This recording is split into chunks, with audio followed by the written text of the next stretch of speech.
좀비 마약 펜타닐 때문에 문제를 겪고 있는 미국이 이 같은 합성 마약에 대해 전 세계가 공동 대응하자는 취지의 다국적 협의체를 출범합니다.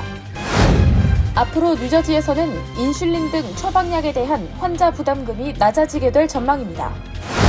알츠하이머 질병을 초기에 늦추는 약품인 르켐비가 FDA로부터 최종 승인을 받았으며 메디케어로 구입이 가능할 전망입니다.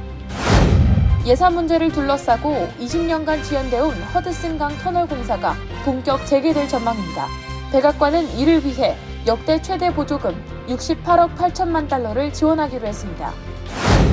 뉴욕시의 한여름 무더위와 대기질 악화가 이어지면서 응급실을 찾는 환자가 증가하고 있어 여름철 건강관리에 각별한 주의가 요구되고 있습니다.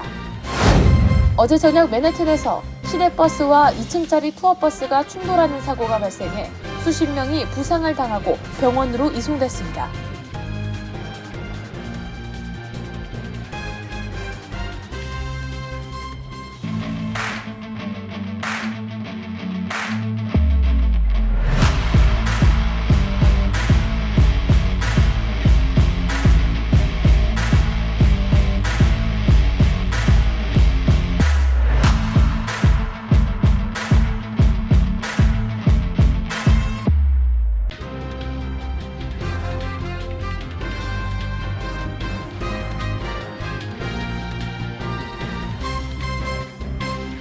여러분 안녕하십니까?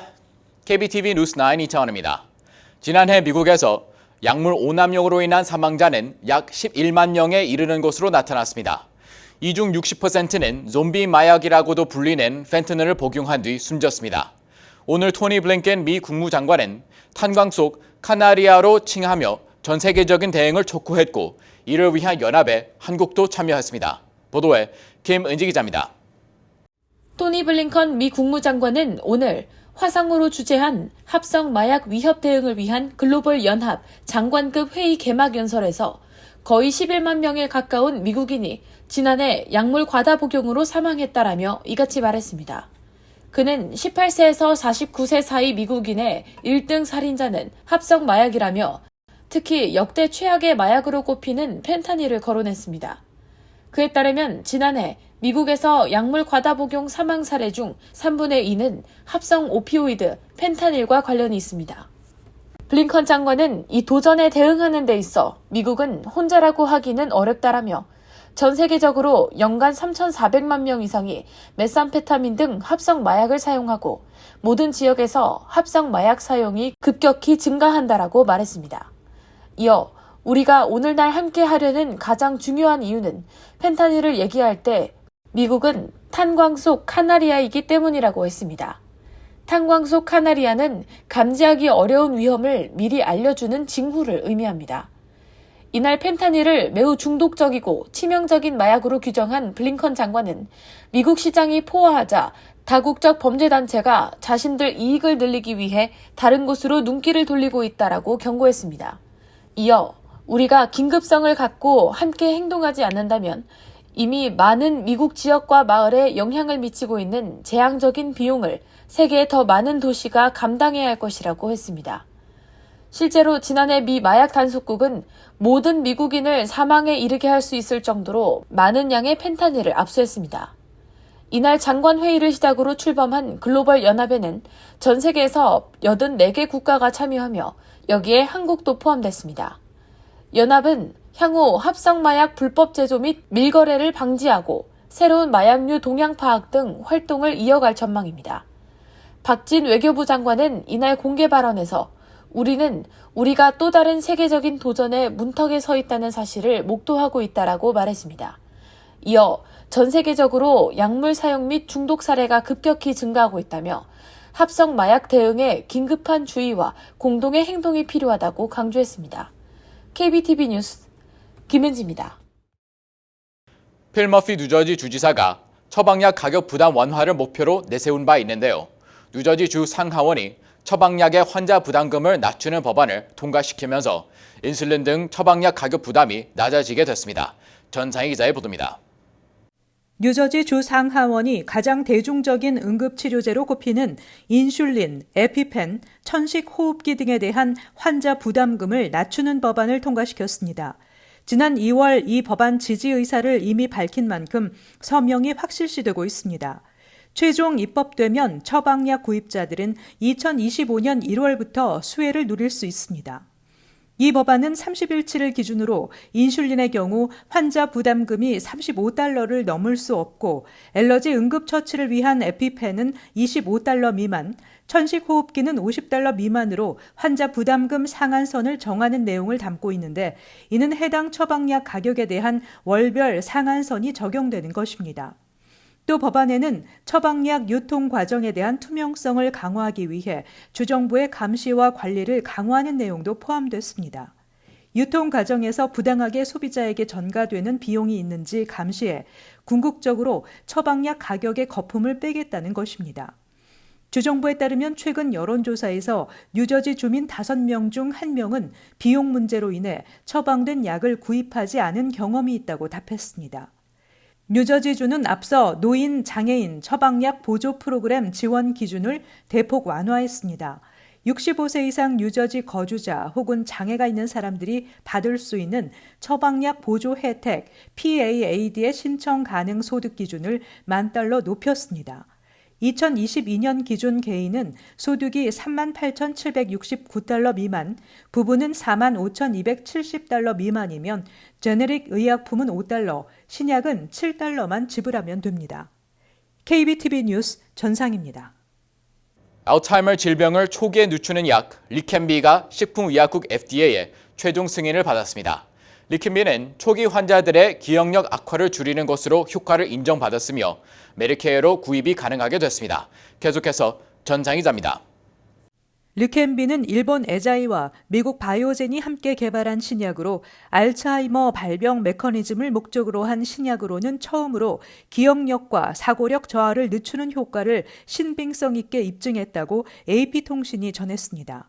이 약은 알츠하이머 주요 지표 중 하나인 에밀로이드라는 끈끈한 뇌 단백질을 제거하는 방식으로 작동하는 것이 특징이며 링거와 함께 2주당 1회 정도 투약합니다.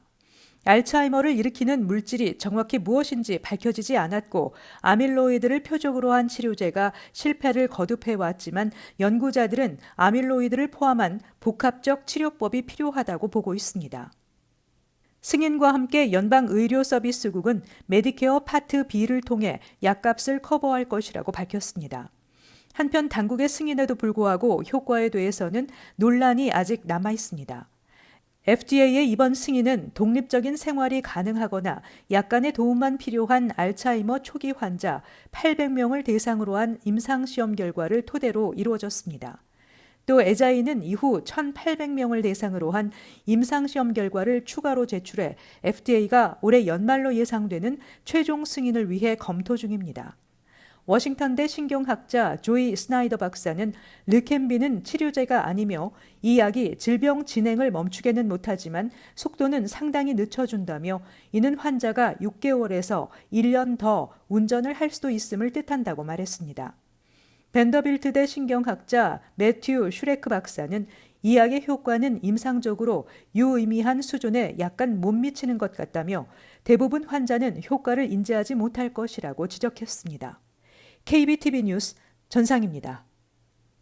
백악관이 뉴욕과 뉴저지를 연결하는 터널 건설에 역대 최대 교통 관련 보조금인 68억 8천만 달러를 지원할 예정입니다. 이를 통해 약 7만 2천 개의 일자리가 창출되고 뉴욕과 뉴저지를 연결하는 열차의 안전하고 빠른 운행이 기대되고 있습니다. 보도에 강점희 기자입니다. 조 바이든 행정부는 게이트웨이 프로젝트로 명명된 이번 터널 건설에 68억 8천만 달러를 보조금으로 지원키로 했다고 전하며 이는 역대 최대 보조금이라고 강조했습니다. 역대 교통 인프라 지급액 중 최대액이 투입되는 허드슨강의 터널은 미국에서 가장 교통량이 많은 지역으로 꼽히는 뉴욕과 뉴저지주 사이를 연결하는 열차 전용으로 사용될 예정입니다. 바이든 대통령은 미국 각 지역의 도로와 교량 등의 건설에 정부 보조금을 지원하는 것을 골자로 한 인프라법을 지난 2021년 주도한 것을 주요 업적 중 하나로 홍보하고 있습니다. 허드슨강을 지나는 열차는 노스리버 터널을 사용하고 있지만 113년 전 완공돼 낡고 낙후한 시설로 인해 1시간에 24대의 열차만 통행할 수 있는 상태입니다. 특히 이 노스리버 터널은 2012년 침수 사고로 안전 문제까지 제기되며 최신식 터널 건설 필요성이 이미 오래전부터 불거진 상태입니다. 게이트웨이 터널 건설에는 총 160억 달러가 들어갈 것으로 전망되며 이 중 약 69억 달러를 연방 정부가 지원하고 나서는 것입니다. 뉴욕과 뉴저지 정부는 백악관 보조금을 제외한 건설 비용을 절반씩 부담하기로 합의했습니다. 허드슨강 밑에 새로운 터널을 건설하겠다는 해당 계획은 20년 전부터 추진됐지만 예산을 둘러싼 논란 때문에 번번이 무산됐습니다. 앞서 뉴욕주 정부는 터널 건설로 혜택을 보는 것은 뉴욕에서 일하는 뉴저지 주민들이기 때문에 뉴저지가 더 큰 비용을 부담해야 한다는 입장이었기 때문입니다. 2009년에도 비슷한 터널을 만들겠다면서 착공까지 했지만 비용에 대한 부담을 느낀 뉴저지주가 공사를 중단시킨 바 있습니다. KBTV 뉴스 강정민입니다. 뉴욕시의 한여름 무더위와 대기질 악화가 이어지면서 응급실을 찾는 환자가 증가하고 있어 여름철 건강관리에 각별한 주의가 요구되고 있습니다. 보도에 강전민 기자입니다. 2달 넘게 이어지고 있는 캐나다 산불로 인해 뉴욕주는 어제부터 뉴욕시 및 롱아일랜드 지역에 대기질 경보를 발령했습니다. 뉴욕주 보건당국은 캐나다 지역 산불이 지속되고 있으며 독립기념일 불꽃놀이가 동시다발적으로 펼쳐지며 미세먼지 지수가 급증세를 보이고 있다고 지적했습니다. 이어 주민들의 외출 자제는 물론 호흡기 질환자 및 노약자를 대상으로 각별한 주의를 당부했습니다. 뉴욕시 보건정신위생국은 지난 10년간 뉴욕시에서 폭염으로 사망한 시민의 수는 급증세를 이어오고 있다고 지적하며 해마다 약 350명의 주민이 열사병 관련 질환으로 사망하고 있다고 밝혔습니다. 보건국은 특히 열사병 관련 사망자의 대부분은 무더운 여름철 에어컨이 없는 집에서 발생하고 있는 것으로 집계됐으며 뉴욕시 전체 가구 중 90%만 에어컨 시설을 갖추고 있는 상태라고 전했습니다. 기상청은 8일 토요일 약간의 소나기가 내릴 것으로 전망했으며 낮 최고 기온은 86도, 섭씨 30도까지 올라 덥고 습한 날이 이어지겠습니다. 한편 일요일과 월요일에는 비가 올 것으로 예측됩니다. KBTV 뉴스 강정민입니다. 어제 저녁 맨해튼에서 시내버스와 2층짜리 투어버스가 충돌하는 사고가 발생했습니다. 이번 사고로 수십 명이 부상을 당하고 27명이 병원으로 이송됐습니다. 보도에 김문지 기자입니다. 어제 저녁 7시경 뉴욕시 맨해튼 이스트 23스트리트 1에비뉴 인근에서 MTA 시내버스와 2층 관광버스가 충돌해 수십 명의 부상자가 발생했습니다. 특히 2층짜리 투어버스는 천정이 없이 뚫려있는 형태라 자칫 추락했다면 더 큰 인명사고로 이어질 뻔한 아찔한 순간이었습니다. MTA 측은 투어버스 운전기사가 빨간 신호임에도 멈추지 않고 주행을 계속했다며 2층 투어버스 운전사의 과실이라고 지적했습니다. 이번 사고로 약 60여 명이 응급치료를 받았고 그중 27명은 병원으로 이송됐습니다. 이 사고로 여름철을 맞아 뉴욕을 찾았던 관광객들의 여행이 한순간에 악몽으로 변했습니다. 부상자 대부분은 깨진 유리파편에 다쳐 피를 흘리는 등 자상과 타박상을 입었으며 일부 골절상 환자도 있었습니다. 퇴근 시간에 발생한 이번 사고로 부상자 속출은 물론 맨해튼 교통체증이 이어졌고 수사당국은 조만간 2층 투어버스 운전기사가 기소될 것이라고 전했습니다. KBTV 뉴스 김은지입니다. 무비자 및 비이민 비자로 미국에 들어온 뒤 비자 기한 내에 출국하지 않고 미국에 눌러앉은 오버스테이 불법 체류자 수가 지난해 85만 명 이상으로 사상 최다를 기록한 것으로 나타났습니다. 이 중 한국인 오버스테이 불체자 수도 4,600여 명으로 집계된 가운데 한국인에 대한 미방문 비자 거부율이 18%에 육박하고 있어 한국의 무비자 방문국 지위가 위태로운 것 아니냐는 우려도 나오고 있습니다. 한국인 오버스테이를 비자 유형별로 보면 무비자 입국이 3,120명으로 가장 많고 유학비자 1,040명, 그 외 각종 비이민 비자를 받은 경우가 446명으로 각각 집계됐습니다. 오버스테이 외국인은 코로나19 팬데믹 전과 비교해도 크게 증가한 상황입니다. 아시아나항공과 합병을 추진 중인 국적항공사 대한항공이 마일리지 사용처 확대 조치 일환으로 전 세계 노선에 적용되는 상시 마일리지 할인 제도를 도입해 실시합니다. 상시 마일리지 할인 제도를 활용하면 비성수기 왕복 기준으로 10% 이상 할인이 되는 효과를 낸다는 것입니다. 대한항공의 이번 조치는 코로나19 기간 동안 급증한 마일리지를 아시아나항공과 합병 전에 최대한 줄여 부채로 인식되는 마일리지 리스크를 최소화하고 올해 초 마일리지 개편안을 내놓았다 여론의 문매를 맞은 후유증도 만회하려는 시도에서 비롯된 것으로 분석됩니다. 한국 국내선은 물론 일본, 중국, 대양주, 유럽, 중동, 북미 등이 대상 지역이며 마일리지 할인이 적용되는 도시는 앞으로 계속해서 교체돼 실시되며 업데이트 사항은 대한항공 웹사이트 스카이패스의 보너스 핫픽에 공지될 예정입니다. 시정부에 접수된 311 민원전화 데이터베이스를 분석한 결과 지난달 G 관련 민원전화 접수 건수는 2,378건으로 2022년 6월보다 21.2% 감소했습니다. 지난 5월에 접수된 G 관련 민원전화 접수 건수는 2,350건으로 2022년 5월에 비해 15% 줄어든 바 있습니다. G 관련 민원이 2달 연속 줄어든 것은 뉴욕시의 G 문제가 드디어 해결될 가능성이 보인다는 해석이 가능하다고 고다미스트는 분석했습니다. 올 상반기에 접수된 G 관련 총 민원도 작년 상반기보다 약 6% 줄었습니다. 에릭 아담스 뉴욕시장은 지난 4월 G 개체수를 줄이는 총 책임자 G 차르를 임명했으며 뚜껑이 달린 쓰레기통 보급에도 적극적으로 나섰습니다. 국세청은 수령하지 않은 세금 환급금이 있다며 전화번호, 은행 계좌번호 등 민감한 신상 정보를 요구하는 신종 사기가 급증하고 있어 납세자들의 주의를 당부했습니다. 사기범은 IRS를 사칭한 서한을 이메일, 피싱 의심을 피하기 위해 우편으로 발송합니다. 또 주로 발신인을 IRS로 표기하고 서한 제목을 미청구 세금 환급 관련으로 표기해 납세자의 관심을 끌고 에이전트가 대신 청구 신청을 해준다며 운전면허증 사본, 전화번호, 금융정보 등 민감한 개인정보를 요구하고 있습니다. 사기범들은 이렇게 가로챈 정보로 신분 도용과 금전 사기를 벌인다는 설명입니다. 잠시 후 커뮤니티 브리핑을 전해드립니다.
이어서 환율과 증시 전해드립니다.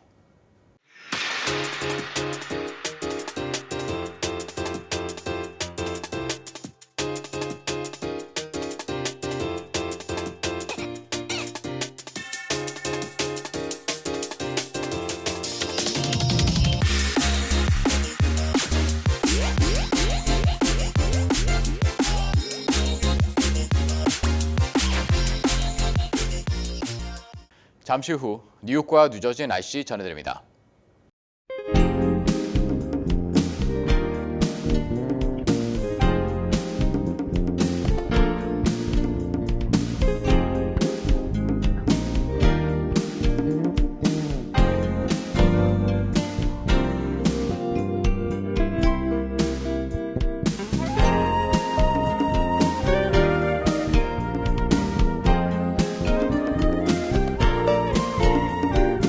KBTV 뉴스9 마칩니다. 오늘도 시청해 주셔서 감사합니다. 편안한 밤 보내시 바랍니다.